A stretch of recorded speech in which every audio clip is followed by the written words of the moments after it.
Good afternoon, students. So welcome to week 10. Only 2 more weeks left to this class. So this week, I'm going to do a lecture on sentence structure. So I always tell my students that if you know your sentence structure, you can avoid sentence fragments, because you always want to avoid sentence fragments because you don't want to sound incomplete or uneducated. So without further ado, I will go over the wonderful world of sentence structure.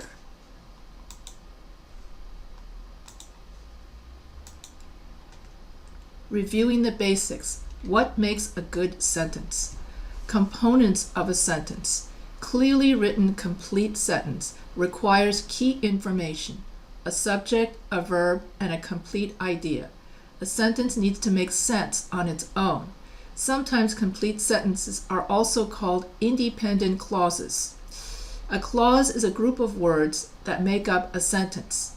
An independent clause is a group of words that may stand alone as a complete, grammatically correct thought. All complete sentences have at least one independent clause. You can identify an independent clause by reading it on its own and looking for the subject and the verb. Subject. When you read a sentence, you may first look for a subject, or what the sentence is about. The subject usually appears at the beginning of a sentence, or as a pronoun. A noun is a word that identifies a person, place, or thing, or idea. A pronoun is a word that replaces a noun. Common pronouns are I, he, she, it, you, they, we. Compound subjects. A sentence may have more than one person, place, thing as the subject. These subjects are called compound subjects. Compound subjects are useful when you want to discuss several subjects at once. Prepositional phrases. Prepositions connect a noun, pronoun, or verb to another word that describes or modifies the noun, pronoun, or verb. Common prepositions include in, on, under, near, by, with, and about. A group of words that begin with a preposition is called a prepositional phrase. A prepositional phrase begins with a preposition and modifies or describes a word. It cannot act as the subject of a sentence. Verbs. Once you locate the subject of a sentence, you can move on to the next part of a complete sentence, the verb.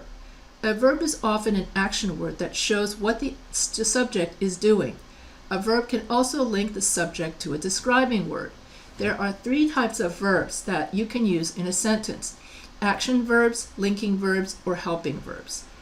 Action verbs. A verb that connects the subject to an action is called an action verb.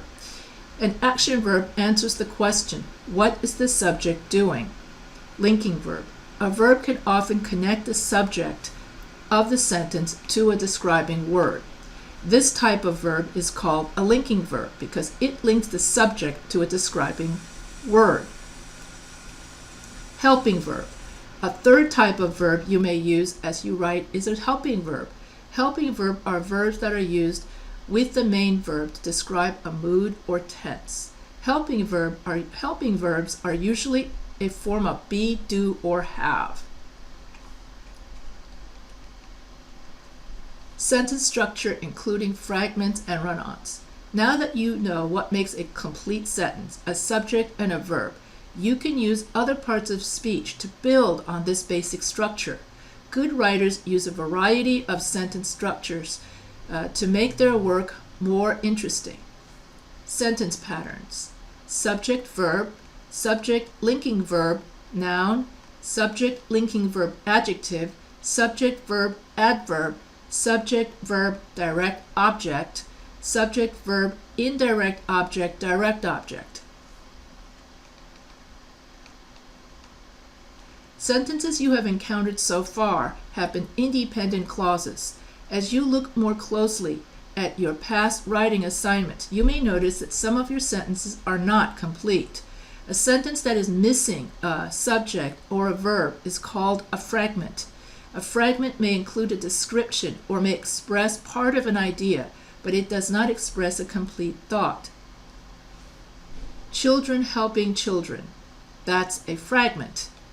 You can easily fix a fragment by adding the missing subject or verb. In this example, the sentence was missing a verb. Adding often makes a mess. Adding often makes a mess creates a SVN sentence structure. Told her about the broken vase. So that is a fragment because it's missing the subject. I told her about the broken vase. The store down on Main Street. That's a fragment. The complete sentence is the store down on Main Street sells music. So that's missing a verb and an object. Fragments often occur because of some common error, such as starting a sentence with a preposition, a dependent word, an infinitive, or a gerund. If you use the 6 basic sentence patterns when you write, you should be able to avoid these errors and thus avoid writing fragments. When you see a preposition, check to see that it is part of a sentence that contains a subject and a verb. Clauses that start with a dependent clause, words such as since, because, without, or unless, are similar to prepositional phrases. When you encounter a word ending in in a sentence, identify whether or not this word is used as a verb in the sentence. Taking deep breaths. Saul prepared for his presentation.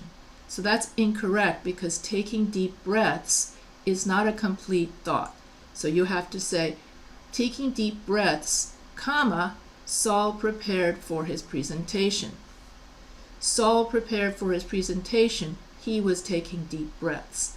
So in the fragment here, taking deep breaths, you're missing a subject and a verb. So he was taking deep breaths. Then it's not a fragment anymore. So whenever you have a fragment, you're missing a subject, object, or verb. Run-ons. So a run-on sentence is when you have 2 sentences together that have improper punctuation. And so just as short, incomplete sentences can be problematic, lengthy sentences can be problematic too.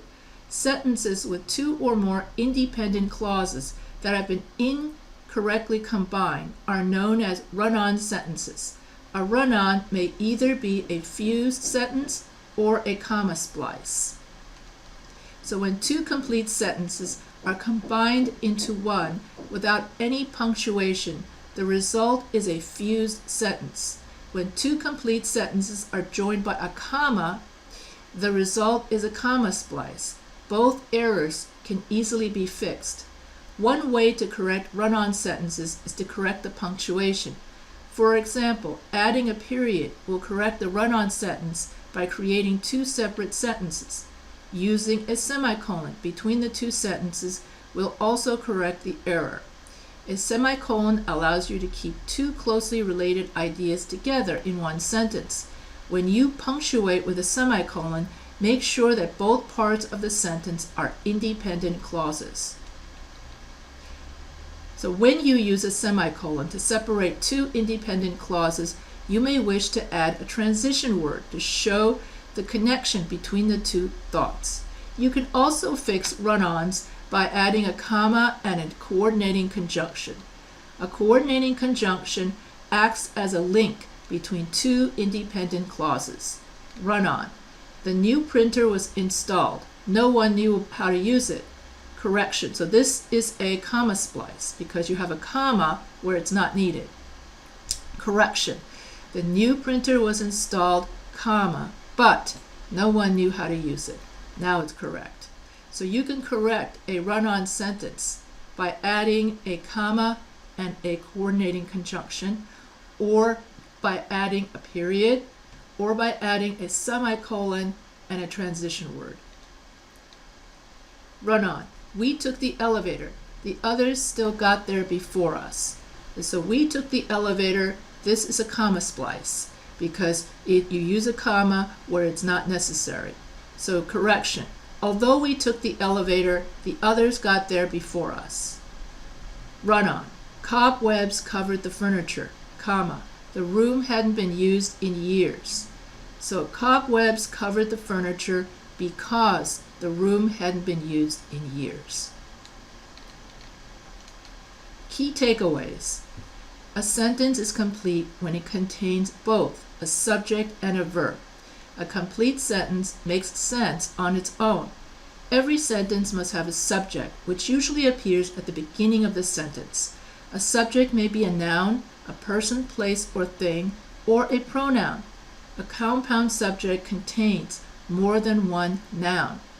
A prepositional phrase describes or modifies another word in the sentence, but cannot be the subject of a sentence.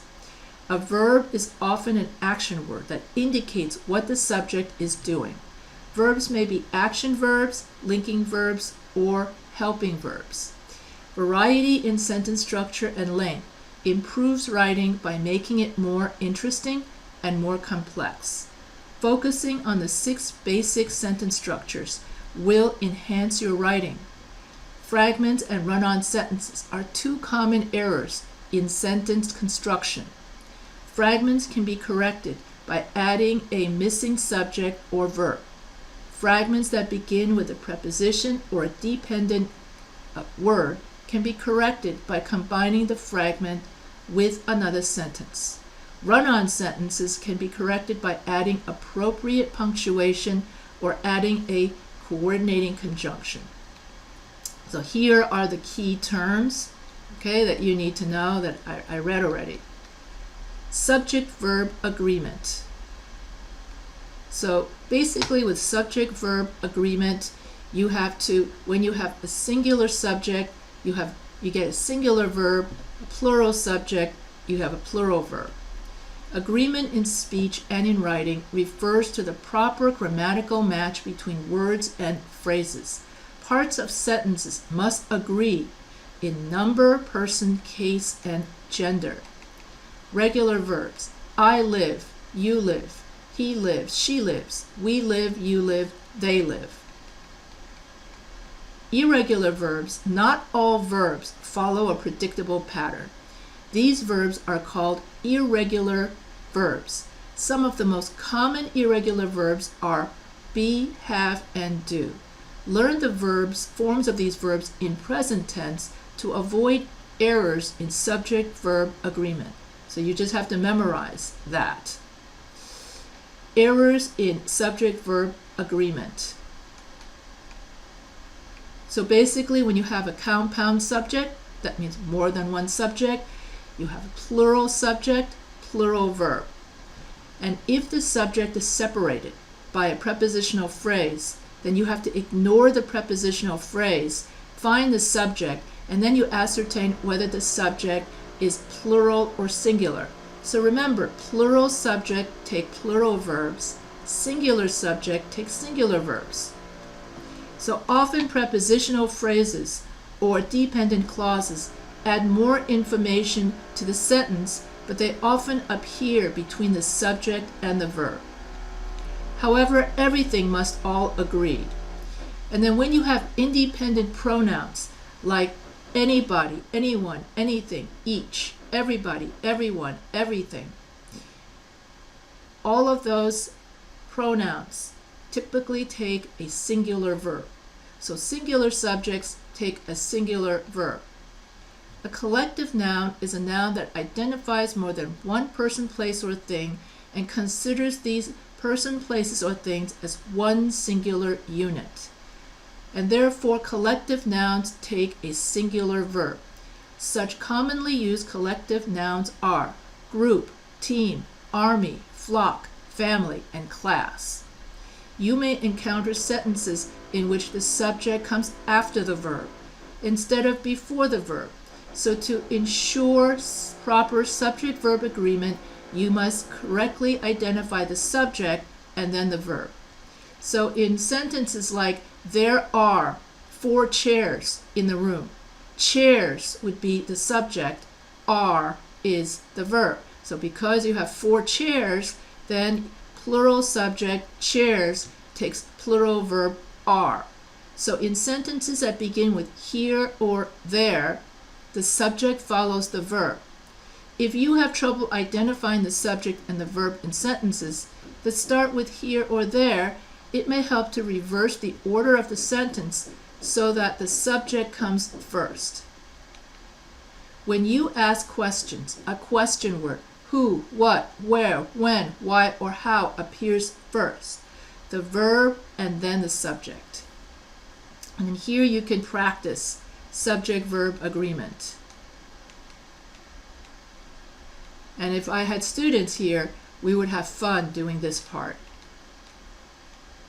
Key takeaways. Parts of sentences must agree in number, person, case, and gender. A verb must always agree with its subject in number. A singular subject requires a singular verb. A plural subject requires a plural verb. Irregular verbs do not follow a predictable pattern in their singular and plural forms. Common irregular verbs are to be, to have, and to do.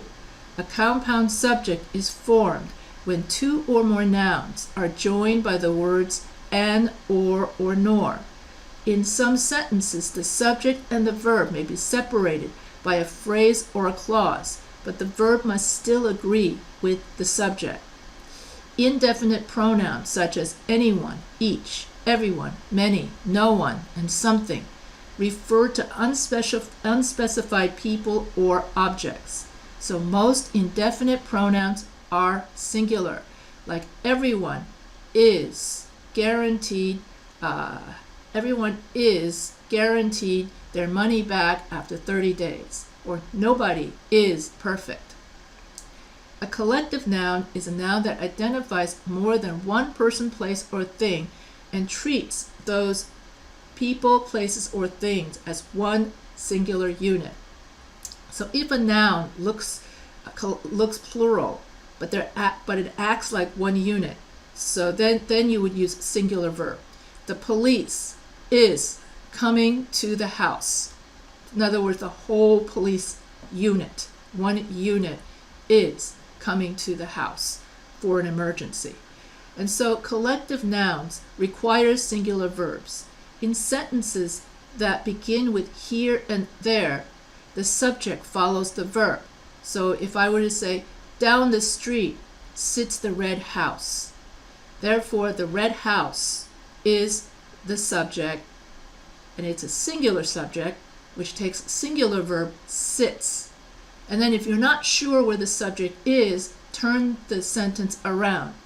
The red house sits down the street, which is exactly the same thing. So in question, the subject follows the verb. You have got the question word, the subject, and then the verb. That's it for sentence-verb agreement. And here are some key terms. And then you have verb tenses, past, present, and future.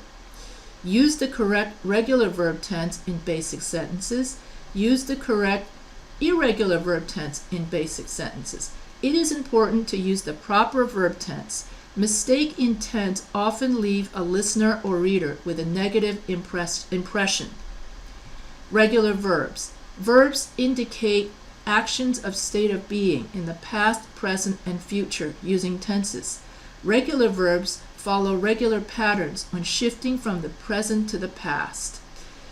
Verb tenses and in other words, you can have verb tenses in the present, the past, and the future. So if I say, today I lecture to the students, that is present tense.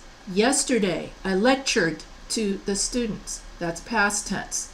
And then tomorrow I will lecture to the students, that's future tense. And so when you have the simple tenses, simple present, simple past, and simple future, that's one completed action in the present, one completed action in the past, and one completed action in the future. Irregular verbs mean that you cannot form the past tense with ed. Normally you would say, I walked.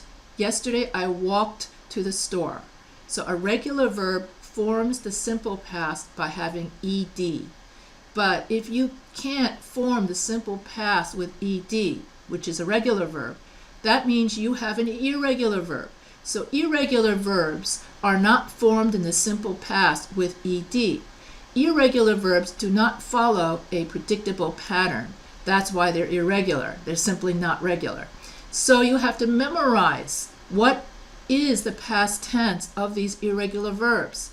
So this is a list of verbs that are irregular, that do not have a predictable pattern to their simple past tense. So you simply have to memorize it. Be, was, were, become, became, begin, began, blow, blew, break, broke, bring, brought, built, burst, buy, bought, catch, caught, choose, chose, come, came, cut, dive, dove, do, did, draw, drew, drank, drink, drank, drive, drove, eat, ate, fall, fell, feel, fed, felt, feel, felt, fight, fought, find, found, fly, flew, forget, forgot, forgive, forgave, freeze, froze, get, got, give, gave, go, went, grow, grew, have, had, hear, heard, hide, hid, hold, held, hurt, keep, kept, know, knew, lay, laid, lead, led, leave, left, let, lie, lay, lose, lost, make, made, mean, meant, meet, met, pay, paid, put, quit, read, ride, rode, ring, rang, rise, rose, run, ran, say, said, see, saw, seek, sought, sell, sold, send, set, shake, shook, shine, shone, shrink, shrank, sing, sang, sit, sat, sleep, slept, speak, spoke, spend, spent, spring, sprang, stand, stood, steal, stole, strike, struck, swim, swam, swing, swung, take, took, teach, taught, tear, tore, tell, told, think, thought, throw, threw, understand, understood, wake, woke, wear, wore, win, won, wound, write, wrote. So here you have your irregular verbs, and here you have the more exercises. And when you write these tenses, you got to maintain a consistent verb tense. A consistent verb tense means the same verb tense is used throughout a sentence or a paragraph. As you write and revise, it is important to use the same verb tense consistently and to avoid shifting from one tense to another unless there is a good reason for the tense shift. So here you have inconsistent tense. In the Middle Ages, most people lived in villages. Every village has a lord, and the peasant worked hard. Much of what they produce go to the lord and his family. What little food was left over goes to support the peasants. In return for their labor, the lord offers them protection. A peasant's day usually began before sunrise and involves long hours of back-breaking work, which includes plowing the land, planting seeds, and cutting crops for harvesting. The working life of a peasant is usually demanding and exhausting. So that's inconsistent tense, verb tense, because you start out with most people lived, past tense. Therefore, all the other verbs have to be past tense. So if you start out with lived, then worked, produced, went, offered, was. All the other verbs have to be in the past tense. So if you start your sentence in the past tense, then all the other verbs also have to be in the past tense. Key takeaways. Verb tenses help you express when an event takes place. Regular verbs follow regular patterns when shifting from present to past tense. Irregular verbs do not follow regular, predictable patterns when shifting from present to past tense. Using consistent verb tense is a key element of effective writing. And then these are all the. And then capitalization. Text messages, casual emails, and instant messages often ignore the rules of capitalization. In fact, it can seem unnecessary to capitalize these contexts, but we always capitalize proper nouns. Basically, you always capitalize people, places, titles. So you do not capitalize nouns for people, places, things, events, and titles when the noun is used in a general or common way. So if you simply say museum, theater, country, uncle, doctor, book, college, war, or historical event, then you don't have to capitalize it. But if you use these same words as a proper noun, then you have to, because you must always capitalize a proper noun. So the Art Institute of Chicago, the Apollo Theater, Malaysia, Uncle Javier, Dr. Jackson, Pride and Prejudice, Smith College, the Spanish-American War, the Renaissance. So here, these are all proper nouns, and so you must always capitalize proper nouns. So learning and applying the basic rules of capitalization is a fundamental aspect of good writing. Identifying and correcting errors in capitalization is an important writing skill.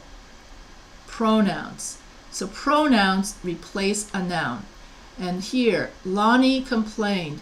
A pronoun is a word that takes the place of a noun or another pronoun. The word or words a pronoun refers to is called the antecedent of the pronoun. Lonnie complained that she was exhausted. She refers to Lonnie. Lonnie is the antecedent of she. Jeremy left the party early, so I did not see him until Monday at work. Him refers to Jeremy. And so here, singular and plural pronouns. I, you. So first person case is I, me, my, we, us, our. Second person case is you, your. And third person case is he, she, it, him, her, it, his, her, its, they, them, their.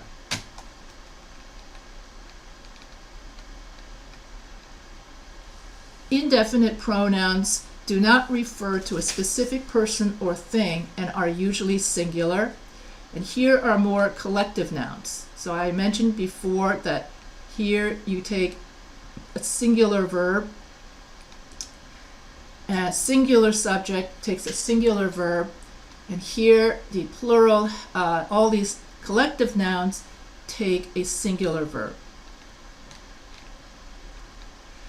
A subject pronoun usually comes before the verb, and an object pronoun comes after the verb.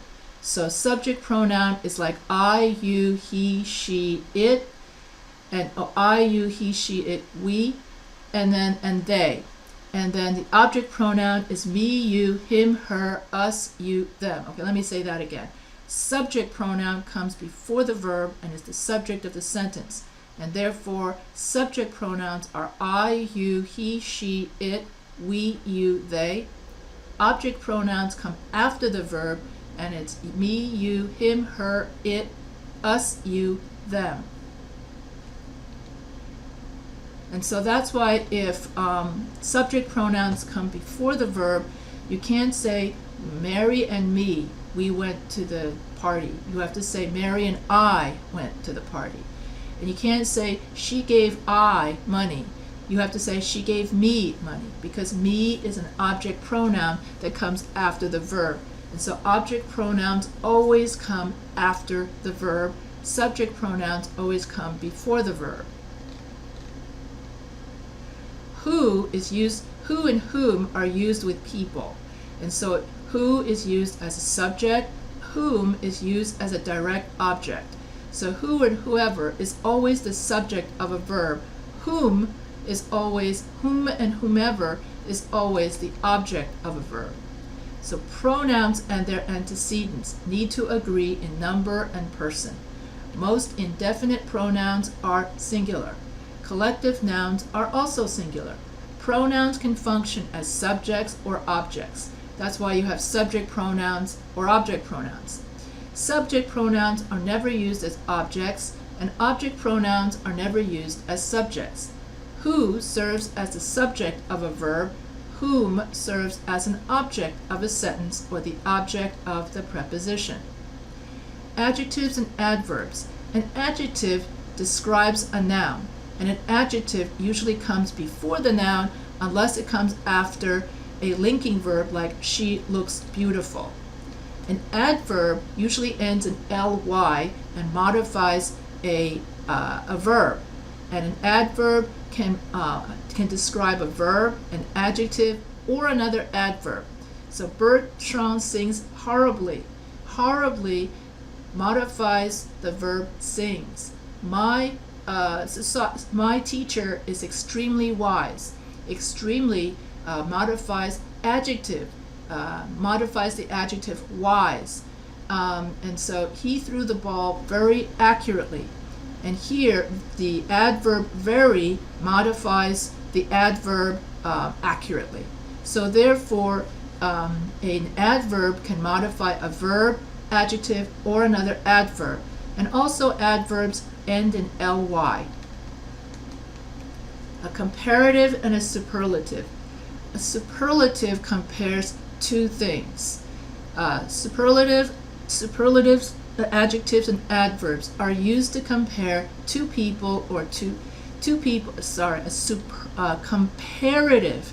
A comparative compares two people and two things. So let me do that again. A comparative compares two people and two things. So Steve is thinner than Jorge. And then you can form comparatives in two ways. If the word has one syllable, big, so big is one syllable. So you would say that the pencil is bigger than the nail, bigger than. So when it has one syllable, you form the comparative by using er. If it has more than one syllable, like intelligent, then you would form the comparative with more and than. Then, and you would say, Jack is more intelligent than Jim. Jack is less intelligent than Jim. Jack is as intelligent as Jim. So when you have a comparative, you are comparing two people or two things. A superlative means you're comparing more than two things. John is the smartest in the class. And then if you have one syllable, you use est. John is the smartest in the class. But then if you have John is the most intelligent person in the class. So then you would have, if intelligent has four syllables, so you would use most and then. So remember that a superlative compares more than two people, while a comparative compares only two people or two things. So that's the difference. And then you've got certain exceptions to the rule. The exception is you can't say more better. You can't say more worse. And so here, good, well, bad, and badly are often used incorrectly. Adjective, good. Comparative, better. Superlative, best. Adverb, well. Comparative, better. Superlative, best. Adjective, bad. Comparative, worse. Superlative, worst. Adverb, badly. Comparative, worse. And superlative, worst. And so that is how you transform good, well, bad, and badly into comparatives and superlatives. So it's totally irregular. And good versus well. Good is always an adjective. That is, good always describes a noun or pronoun. Well is always an adverb that modifies a verb. Oh, here it is. Well is always an adverb that describes a verb, adverb, or adjective. Incorrect. Cecilia's team received a well score. Cecilia's team received a good score. Incorrect. I did bad on my accounting test. I did badly on my accounting test. Badly is always an adverb. Tyra likes sprinting better than long distance running. The traffic is worse in Chicago than in Atlanta. So those are all comparatives because it's just two things. Tyra springs best of all the other competitors. More than two things, superlative. Peter finished worst of all the runners in the race. So therefore, more than one. So you don't say the baddest, okay? Even though people will say that. So key takeaways. Adjectives describe a noun or pronoun. Adverbs describe a verb, adjective, or another adverb. Most adverbs are formed by adding ly to an adjective. Comparative adjectives compare two things. Superlatives compare more than two things. Misplaced or dangling modifiers. A modifier is a word, phrase, or clause that describes another word, phrase, or clause. A misplaced modifier is a modifier that is placed too far from the words it modifies. And so that means that when you have a misplaced modifier, you have to change the sentence in order to make it correct, in order to make it make sense. She wore a bicycle helmet on her head that was too large. So was her head too large? No, she wore a bicycle helmet was too large. So it's not the head that was too large, it was the bicycle helmet. So therefore you have a misplaced modifier. So where do we put that was too large? She wore a bicycle helmet that was too large on her head. So that's correct. They bought a kitten for my brother they call Shadow. So they call her brother Shadow? No, they bought a kitten is being called Shadow for my brother. So when you have a misplaced modifier, the modifier is not in the right place in the sentence. The patient was referred to the doctor with stomach pains. So did the doctor have stomach pains? No, the patient had stomach pains. So you have to move the word with stomach pains to the patient with stomach pains was referred to the physician. So these are all known as misplaced modifiers. A dangling modifier is a word, phrase, or clause that describes something that has been left out of the sentence. When there is nothing that the word, phrase, or clause can modify, the modifier is said to dangle. So in a dangling modifier, the word that it modifies is missing. So here you have riding in the sports car, the world whizzed by rapidly. So here did the world, this big globe, grow legs and get into a car and then drive itself? No. So as Jane was riding in the sports car, the world whizzed by. So we're missing the modifier. So when you have a dangling modifier, it means you're missing the noun that it modifies. And so in this incorrect sentence, riding in the sports car is dangling. The reader is left wondering who is riding in the sports car. The writer may tell the reader, walking at home at night, the trees look like spooky aliens. Oh, so the trees are walking around the neighborhood? No. As Jonas was walking home at night, the trees looked like spooky aliens. And so in this incorrect sentence, we're missing the word Jonas. So who's walking around late at night? Not the trees, unless you're watching, what's the name of that movie where the trees walked around? I forgot the name of that movie. Lord of the Rings? I think, yeah, unless you're watching Lord of the Rings. But otherwise, the person walking around at night is not the trees, it's Jonas. So, to win the spelling bee, Louis and Gerard should join our team. If we want to win the spelling bee this year, Louis and Gerard should join our team.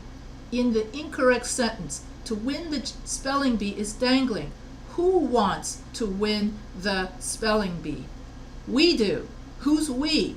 Okay, so it's missing a subject. So if we want to win the spelling bee this year, Louis and Gerard should join our team. That one's a bit harder to see. So misplaced and dangling modifiers make sentences difficult to understand. Misplaced and dangling modifiers distract the reader. There are several effective ways to identify and correct misplaced and dangling modifiers.